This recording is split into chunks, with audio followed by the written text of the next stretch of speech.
Hi hello ನಮಸ್ತೆ ಎಲ್ಲರೂ ಹೇಗಿದ್ದೀರಾ? ಎಲ್ಲರೂ ಚೆನ್ನಾಗಿದ್ದೀರಾ ಅಂತ ಭಾವಿಸ್ತಾ ಇದ್ದೀನಿ. ಇನ್ನೇನು 2-3 ದಿನ ಕಳೆದ್ರೆ ಯುಗಾದಿ ಹಬ್ಬ ಅಥವಾ ಹೊಸ ಸಂವತ್ಸರ ಶುರು ಆಗೇ ಬಿಡುತ್ತೆ. ಈ ಯುಗಾದಿ ಹಬ್ಬಕ್ಕೆ ಎಲ್ಲರ ಮನೆಯಲ್ಲೂ ಸಹ ಒಬ್ಬಟ್ಟು ಅಥವಾ ಹೋಳಿಗೆ ರೆಸಿಪಿ ಮಾಡೇ ಮಾಡ್ತಾರೆ ಅಲ್ವಾ? ಸೊ ನಾನು ಯಾವ ಥರ ನಮ್ಮ ಮನೆಯಲ್ಲಿ ಈ ಹೋಳಿಗೆ ಅಥವಾ ಒಬ್ಬಟ್ಟನ್ನು ಮಾಡ್ತೀನಿ ಅಂತ ಇವತ್ತಿನ ವ್ಲಾಗಲ್ಲಿ ಕಂಪ್ಲೀಟಾಗಿ ತೋರಿಸ್ಕೊಡ್ತಾ ಇದ್ದೀನಿ. ವಿಡಿಯೋನ ಎಲ್ಲೂ ಸಹ ಸ್ಕಿಪ್ ಮಾಡದೆ ಕೊನೆವರೆಗೂ ನೋಡಿ.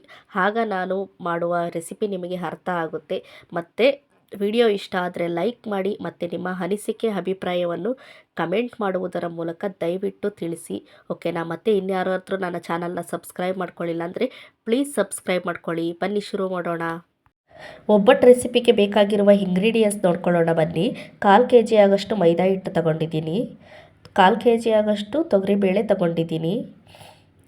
1 ಕಪ್ ಆಗಷ್ಟು ಸುಡೋದಕ್ಕೆ ಮತ್ತು ಕಲಸೋದಕ್ಕೂ ಬೇಕು ಎಣ್ಣೆ ತಗೊಂಡಿದ್ದೀನಿ 1 ಕಪ್.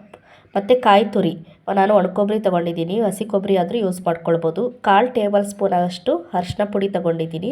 ಮತ್ತು ಚಿಟಿಕೆ ಉಪ್ಪು ತೊಗೊಂಡಿದ್ದೀನಿ. ಮತ್ತು ಕುಟ್ಟಿ ಪುಡಿ ಮಾಡಿ ಇಟ್ಕೊಂಡಿರುವ ಏಲಕ್ಕಿ ಪೌಡರ್ ತೊಗೊಂಡಿದ್ದೀನಿ. ಮತ್ತು ಬೆಲ್ಲ 1 ಕಪ್ ಆಗೋಷ್ಟು ತೊಗೊಂಡಿದ್ದೀನಿ. ಈಗ ಮಾಡುವ ವಿಧಾನ ನೋಡೋಣ ಬನ್ನಿ. ಸೊ ಮೊದಲಿಗೆ ನಾನಿಲ್ಲಿ ತೊಗರಿಬೇಳೆನ ಬೇಯಿಸ್ಕೊಳ್ಳೋದಕ್ಕೆ ದೊಡ್ಡ ತಳ ಇರುವಂಥ ಪಾತ್ರೆನ ತೊಗೊಂಡಿದ್ದೀನಿ. ಆಲ್ರೆಡಿ ನೀರು ಕಾಯಲಿಕ್ಕೂ ಸಹ ಇಟ್ಟಿದ್ದೀನಿ. ಸೊ ನೀವು ಬೇಕು ಅಂದರೆ ಕುಕ್ಕರ್ ಸಹ ಯೂಸ್ ಮಾಡ್ಕೊಳ್ಬೋದು. ಸೊ ಈಗ ನಾನು ಇದಕ್ಕೆ ಬೇಳೆಕಾಳನ್ನ ಶಿಫ್ಟ್ ಮಾಡ್ತಾ ಇದ್ದೀನಿ. ನೀಟಾಗಿ ತೊಳೆದು ಇಟ್ಕೊಂಡಿದ್ದಲ್ಲ ತೊಗರಿಬೇಳೆ ಇದನ್ನು ಹಾಕ್ಕೊಳ್ತಾ ಇದ್ದೀನಿ ನಾನಿಲ್ಲಿ. ಸೊ ಈಗ ತೊಗರಿಬೇಳೆ ಬೇಯೋಷ್ಟರಲ್ಲಿ ನಾವು ಒಬ್ಬಟ್ಟಿಗೆ ಮೈದಾ ಹಿಟ್ಟನ್ನು ಕಲಿಸ್ಕೊಳ್ಳೋಣ. ಈಗ ಇದು ಆರಾಮಾಗಿ ಬೇಯ್ತಾ ಇರಲಿ ಒಂದು ಸ್ವಲ್ಪ ಹೊತ್ತು. ಈಗ ಒಬ್ಬಟ್ಟಿಗೆ ನಾನು ಮೈದಾ ಹಿಟ್ಟನ್ನ ಕಲಿಸ್ಕೊಳ್ಳೋಕ್ಕೆ ರೆಡಿ ಮಾಡ್ಕೊಂಡಿದ್ದೀನಿ. ಸೊ ಇದು ನೀಟಾಗಿ ಜರಡಿ ಎಲ್ಲ ಆಡಿಸ್ಕೊಂಡು ಇಟ್ಕೊಂಡಿದ್ದೀನಿ. ಒಂದು 1/4 kg ಆಗಷ್ಟು ಇದೆ ಮೈದಾ ಹಿಟ್ಟು. ಸೊ ಇದಕ್ಕೆ 1 ಟೇಬಲ್ ಸ್ಪೂನಷ್ಟು ಅರಿಶಿನ ಪುಡಿನ ಹಾಕ್ಕೊಳ್ತಾ ಇದ್ದೀನಿ. ಚಿಟಿಕೆ ಆಗಷ್ಟು ಉಪ್ಪನ್ನು ಸಹ ಇದಕ್ಕೆ ಆ್ಯಡ್ ಮಾಡ್ತಾ ಇದ್ದೀನಿ. ಸೊ ನೀಟಾಗಿ ಎಲ್ಲೂ ಸಹ ಗಂಟು ಬರದೇ ರೀತಿ ನೀರಾಕಿ ಕಲಿಸ್ಕೊಳ್ತಾ ಇದ್ದೀನಿ. ನೀವು ಬೇಕು ಅಂದರೆ ಚಿರೋಟಿ ರವೆನೂ ಸಹ ಮಿಕ್ಸ್ ಮಾಡ್ಕೊಳ್ಬೋದು. ಸೊ ನನಗೆ ಚಿರೋಟಿ ರವೆ ಹಾಕಿ ಮಾಡೋದು ಅಷ್ಟೊಂದು ಇಷ್ಟ ಆಗಲ್ಲ. ಸ್ವಲ್ಪ ಸ್ವಲ್ಪನೇ ನೀರು ಹಾಕ್ಕೊಂಡು ಕಲಿಸ್ಕೊಳ್ತಾ ಬರಬೇಕು. ಸೊ ಇದು ನಮಗೆ ಚಪಾತಿ ಹಿಟ್ಟಷ್ಟು ಹದ ಬೇಡ, ರೊಟ್ಟಿ ತಟ್ಟುವಷ್ಟು ಹದ ಇದ್ದರೆ ಸಾಕು.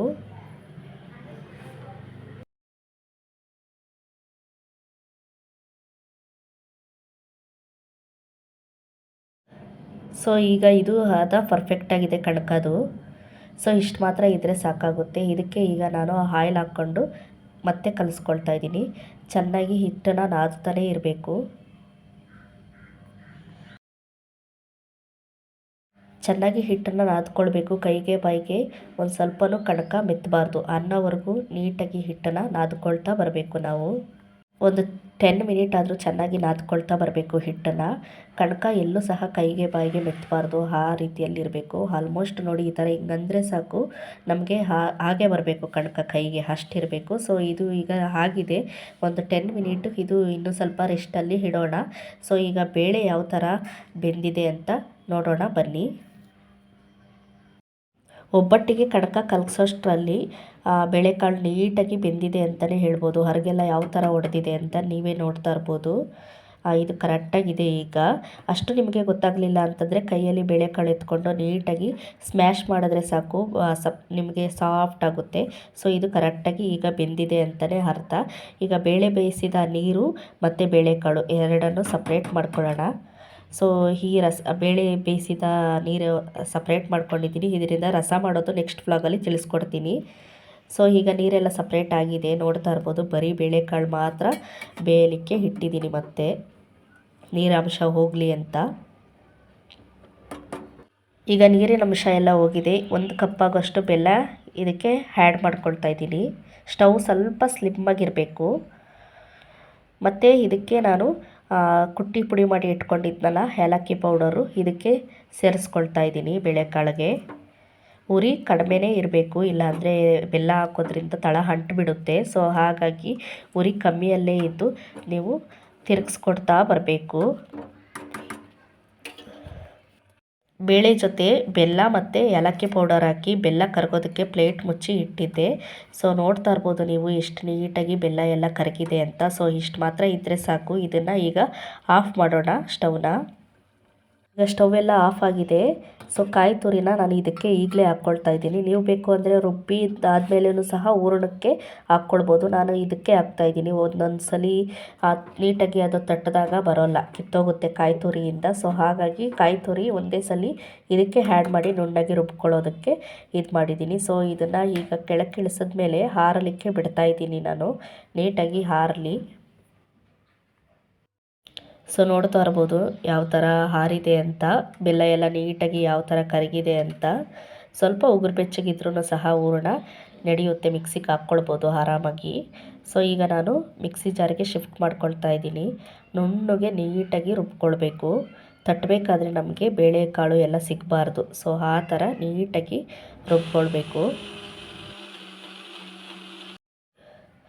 ಸೊ ಈಗ ನೋಡಿ ಇಷ್ಟು ಮಾತ್ರ ಇದ್ರೂ ಸಾಕಾಗುತ್ತೆ. ಎಷ್ಟು ಸಾಫ್ಟಾಗಿ ನೋಡಿ, ನಾವು ಯಾವ ಥರ ಮಡಚಿದ್ರೂ ಸಹ ಅದೇ ಥರ ನೀಟಾಗಿ ಸಿಗಬೇಕು. ಇಷ್ಟು ಮಾತ್ರ ಇದ್ದರೆ ಸಾಕು. ಸೊ ಈಗ ನೋಡಿ ಒಬ್ಬಟ್ಟು ಹೂರಣ ರೆಡಿ ಇದೆ. ಎಷ್ಟು ಸಾಫ್ಟಾಗಿ ಬಂದಿದೆ ಅಂತ ನೋಡಿ. ನಾವು ಯಾವ ಥರ ಮಡಚಿದ್ರೆ ಆ ಥರ ಬ್ಲೆಂಡ್ ಆಗಬೇಕು, ಅಷ್ಟು ಸಾಫ್ಟಾಗಿರಬೇಕು. ಈಗ ಒಬ್ಬಟ್ಟಿಗೆ ಹೂರಣನೂ ರೆಡಿ ಇದೆ, ಕಣಕನೂ ಸಹ ರೆಡಿ ಇದೆ. ಇದು 10 ಮಿನಿಟ್ ನಾನು ರೆಸ್ಟಲ್ಲಿ ಇಕ್ಕಿದ್ದೆ. ನೋಡ್ತಾ ಇರ್ಬೋದು ನೀವು ಯಾವ ಥರ ಆಗಿದೆ ಅಂತ. ಒಂದು ಸ್ವಲ್ಪನೂ ಸಹ ಎಲ್ಲೂ ಸಹ ಕೈಗೆ ಮೆತ್ಕೊಳ್ತಾ ಇಲ್ಲ. ಎಷ್ಟು ನೀಟಾಗಿ ನಾದಿದೆ ಅಂದರೆ ನೋಡಿ, ಎತ್ತಿದ್ರೆ ಯಾವ ಥರ ಹಿಂಗೆ ನಾರ ಥರ ಬರಬೇಕು, ಆ ಥರ ಇರಬೇಕು. ಸೊ ಇದು ಈಗ ರೆಡಿ ಇದೆ. ಸೊ ಮತ್ತೆ ತಡ ಮಾಡೋದು, ಹೆಂಚು ಕಾಯಲಿಕ್ಕೆ ಇಡೋಣ. ಸೊ ಈಗ ಇಲ್ಲಿ ನಾನು ಹೆಂಚನ್ನು ಕಾಯಲಿಕ್ಕೆ ಇಡ್ತಾ ಇದ್ದೀನಿ. ಇಲ್ಲಿ ಒಬ್ಬಟ್ಟನ್ನು ಲಟ್ಟಿಸ್ಕೊಳ್ಳೋದಕ್ಕೆ ಚಪಾತಿ ಮಣೆ ಮೇಲೆ ಒಂದು ಕವರ್ನ ಹಾಕ್ಕೊಳ್ತಾ ಇದ್ದೀನಿ ನಾನು. ನೀವು ಬೇಕು ಅಂದರೆ ಒಬ್ಬಟ್ಟು ಕವರ್ ಅಂತಲೇ ಸಿಗುತ್ತೆ. ಸೊ ಅದನ್ನು ಸಹ ಯೂಸ್ ಮಾಡ್ಕೊಳ್ಬೋದು. ನಾನಿಲ್ಲಿ ಮಾಮೂಲಿ ಕವರ್ನೇ ಯೂಸ್ ಮಾಡ್ತಾ ಇದ್ದೀನಿ. ನೀಟಾಗಿ ಆಯಿಲೆಲ್ಲ ಹಚ್ಚಿ ಕವರ್ನ ರೆಡಿ ಮಾಡ್ಕೊಳ್ತಾ ಇದ್ದೀನಿ. ಸೊ ಒಂದು ಉಂಟೆ ಗಾತ್ರದ್ದು ಒಂದು ಚಪಾತಿ ಎಷ್ಟು ಉಂಟೆ, ಅದಕ್ಕಿಂತ ಒಂದು ಸ್ವಲ್ಪ ಕಮ್ಮಿ ಉಂಟೆ ಗಾತ್ರದ್ದು ಕಣಕ ತಗೊಂಡು ನೀಟಾಗಿ ಇದು ಮಾಡ್ಕೊಳ್ತಾ ಇದ್ದೀನಿ. ನೋಡ್ತಾ ಇರ್ಬೋದು.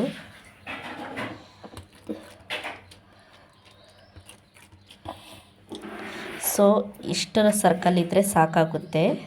ಇದಕ್ಕೆ ಒಂದು ಚಿಕ್ಕ ಗಾತ್ರದ್ದು ಒಂದು ದಪ್ಪ ನಿಂಬೆಹಣ್ಣು ಗಾತ್ರದ್ದು ಹೂರಣ ತಗೊಂಡಿದ್ದೀನಿ. ನೋಡ್ತಾ ಇರ್ಬೋದು. ನೀಟಾಗಿ ಒಳಗಡೆ ಇಟ್ಟು ಫೋಲ್ಡ್ ಮಾಡಬೇಕೀಗ. ಮಧ್ಯಕ್ಕೆ ಇಟ್ಟು ಸುತ್ತು ನೀಟಾಗಿ ಫೋಲ್ಡ್ ಮಾಡಬೇಕು. ಸೊ ನೋಡಿ ಯಾವ ಥರ ನೀಟಾಗಿ ಫೋಲ್ಡ್ ಆಗಬೇಕು, ಈ ಥರ ಸುತ್ತು ಮಾಡಿಕೊಳ್ಬೇಕು. ಮತ್ತು ಎಣ್ಣೆ ಹಚ್ಕೊಂಡು ಕೈಗೆ ಈ ಥರ ಮಾಡಬೇಕು. ಬಾಲ್ ಶೇಪಲ್ಲಿ ನೀಟಾಗಿ ಹೂರಣ ಎಲ್ಲ ಆ ಕಡೆ ಈ ಕಡೆ ಇದು ಆಗೋ ಥರ ಕೈಯಲ್ಲಿ ಆಡಿಸ್ಬೇಕು. ಈ ಥರ ನೋಡಿ, ಆ ಕಡೆ ಈ ಕಡೆ ಬರೀ ಮೈದಾನೇ ಹಾಕಿಬಿಡುತ್ತೆ. ಸೊ ಅದಕ್ಕೆ ನೀಟಾಗಿ ಪ್ರೆಸ್ ಮಾಡಬೇಕು. ಸೊ ನಾನು ಮೇಲೆ ಒಂದು ಕವರ್ ಹಾಕ್ತಾಯಿದ್ದೀನಿ. ಎಲ್ಲರೂ ತೀಡ್ತಾರೆ, ನಾನು ಈ ಥರ ಜಸ್ಟ್ ಎಳ್ಕೊತೀನಿ ಅಷ್ಟೇ ಒಬ್ಬಟ್ಟನ್ನ. ಸೊ ನೀವು ಯಾವ ಥರ ಬೇಕಾದರೂ, ಎಷ್ಟು ತೆಳ್ಳಗೆ ಬೇಕಾದರೂ ನೀವು ಮಾಡ್ಕೊಳ್ಬೋದು ಒಬ್ಬಟ್ಟನ್ನ ಈ ಥರ ಎಳ್ಕೊಂಡ್ರೆ. ಸೊ ಅದಕ್ಕೆ ಮೇಲೆ ಒಂದು ಕವರ್ ಹಾಕ್ಬಿಟ್ಟು ನೀಟಾಗಿ ಈ ಥರ ಎಳ್ಕೊಬೋದು. ಎಷ್ಟು ಚಪಾತಿಗಿಂತ ತೆಳುವಾಗಿ ಮಾಡ್ಕೊಳ್ಬೋದು. ಸಾಫ್ಟ್ ಅಂದರೆ ಸಾಫ್ಟಾಗಿರುತ್ತೆ. ಸೊ ಈ ಥರ ಯಾರಾದರೂ ಮಾಡ್ತಾ ಇಲ್ಲ ಅಂದರೆ ಟ್ರೈ ಮಾಡಿ ಒಂದು ಸಲ.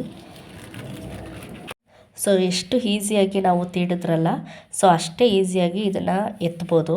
ಸೊ ನೀವು ನೋಡಿ ಎಷ್ಟು ರವಂಡಾಗಿ ಯಾವ ಥರ ಹೂರಣ ಎಲ್ಲ ಫುಲ್ಲು ಎಲ್ಲ ಕಡೆ ಸ್ಪ್ರೆಡ್ ಆಗಿದೆ. ಸೊ ನೋಡಿ ಎಷ್ಟು ತೆಳ್ಳಗಿದೆ ಅಂತ, ಹೆಂಚು ಚೆನ್ನಾಗಿ ಕಾದಿದೆ ನೋಡಿ, ಎಷ್ಟು ನೀಟಾಗಿ ಹಾಕ್ಕೊಳ್ಬೋದು. ನೀವು ಎಣ್ಣೆ ಬೇಕಾದರೂ ಹಾಕ್ಕೊಳ್ಬೋದು, ಇಲ್ಲಾಂದರೆ ತುಪ್ಪ ಬೇಕಾದರೂ ನೀವು ಆ್ಯಡ್ ಮಾಡ್ಕೊಳ್ಬೋದು. ಈಗ ನೀಟಾಗಿ ಆ ಕಡೆ ಈ ಕಡೆ ಬೇಯಿಸಿದ್ರೆ ಒಬ್ಬಟ್ಟು ರೆಡಿ ಟು ಈಟ್. ಸೊ ನೋಡಿದ್ರಲ್ಲ ಒಬ್ಬಟ್ಟು ಮಾಡೋದು ಎಷ್ಟು ಈಸಿ ಅಂತ. ಎಲ್ಲರೂ ಕಷ್ಟ ಒಬ್ಬಟ್ಟು ಮಾಡೋದು ಅಂತಾರೆ, ಇದೊಂದು ರಿಸ್ಕು ಅಂತಾರೆ. ನನಗೆ ಆ ಥರ ಅನಿಸಿಲ್ಲ ಯಾವತ್ತೂ. ಈಸಿ ರೆಸಿಪಿ ಅಂತ ಅನಿಸುತ್ತೆ ಯಾವಾಗಲೂ ನನಗೆ. ಒಬ್ಬಟ್ಟು ಮಾಡೋದಕ್ಕೆ ತುಂಬ ಅಂದರೆ ತುಂಬಾ ಖುಷಿ. ನೋಡಿ ಎಷ್ಟು ನೀಟಾಗಿ ಬಂದಿದೆ ಅಂತ, ಎಷ್ಟು ಸಾಫ್ಟಾಗಿದೆ ಗೊತ್ತಾ ಒಬ್ಬಟ್ಟು. ನೋಡ್ಕೊಂಡ್ರಲ್ಲ ಎಷ್ಟು ಈಸಿಯಾಗಿ ಪರ್ಫೆಕ್ಟಾಗಿ ಸ್ಮೂತಾಗಿ ಯಾವ ಥರ ಒಬ್ಬಟ್ಟು ರೆಸಿಪಿ ಮಾಡ್ಕೊಳ್ಬಹುದು ಮನೆಯಲ್ಲೇ ಅಂತ. ಸೊ ಈ ಸಿಂಪಲ್ ಟ್ರಿಕ್ಸ್ನ ಯೂಸ್ ಮಾಡಿಕೊಂಡು ಆರಾಮಾಗಿ ನೀವು ಸಹ ಒನ್ ಬೈ ಒನ್ ಅಂತ ಆರಾಮಾಗಿ ಒಬ್ಬಟ್ಟನ್ನ ತಿನ್ಕೊಳ್ಬೋದು. ಇದ್ರ ಜೊತೆಗೆ ಬಿಸಿ ಬಿಸಿ ಅಮ್ಮ ಮಾಡಿರುವ ತುಪ್ಪ ಅಥವಾ ನಂದಿನಿ ತುಪ್ಪ ಆಗಿದ್ರೂ ಸಹ ತುಂಬ ಚೆನ್ನಾಗಿರುತ್ತೆ. ಸ್ವಲ್ಪ ಒಂದು ಸ್ಪೂನ್ ಆಗೋಷ್ಟು ಮೇಲೆ ಹಾಕ್ಕೊಂಡು ತುಪ್ಪದ ಜೊತೆಗೆ ಒಬ್ಬಟ್ಟು ಸೇರಿಸಿದ್ರೆ ನೆಕ್ಸ್ಟ್ ಲೆವೆಲ್ ಅಂತಲೇ ಹೇಳ್ಬೋದು ನಾವು. ಅಷ್ಟು ಚೆನ್ನಾಗಿರುತ್ತೆ ಈ ಒಬ್ಬಟ್ಟು. ಶುಭ ಸಮಾರಂಭಗಳಿರಲಿ, ಹಬ್ಬ ಹರಿದಿನಗಳಿರಲಿ, ಔತಣಕೂಟಕ್ಕೆ ಒಬ್ಬಟ್ಟೊಂದಿದ್ದರೆ ಸಾಕು, ಆರಾಮಾಗಿ ತಿನ್ಬೋದು ಅಂತಲೇ ಹೇಳ್ಬೋದು. ಸೊ ನಾನು ಮಾಡಿರುವ ಒಬ್ಬಟ್ಟು ರೆಸಿಪಿ ಇಷ್ಟ ಆಗಿದರೆ ಈ ಬರುವ ಯುಗಾದಿ ಹಬ್ಬಕ್ಕೆ ನೀವು ಸಹ ನಿಮ್ಮ ಮನೆಯಲ್ಲಿ ಟ್ರೈ ಮಾಡಿ ಹೇಗಿತ್ತು ಏನು ಅಂತ ನಿಮ್ಮ ಅನಿಸಿಕೆ ಅಭಿಪ್ರಾಯವನ್ನು ಕಮೆಂಟ್ ಮಾಡುವುದರ ಮೂಲಕ ತಿಳಿಸಿ ಅಂತ ಹೇಳ್ತಾ ಈ ವಿಡಿಯೋ ಇಷ್ಟ ಆಗಿದರೆ ಒಂದು ಲೈಕ್ ಮಾಡಿ, ಶೇರ್ ಮಾಡಿ. Thank you all. Bye bye. Next ವಿಡಿಯೋದಲ್ಲಿ ಸಿಗ್ತೀನಿ. Bye all. Thank you.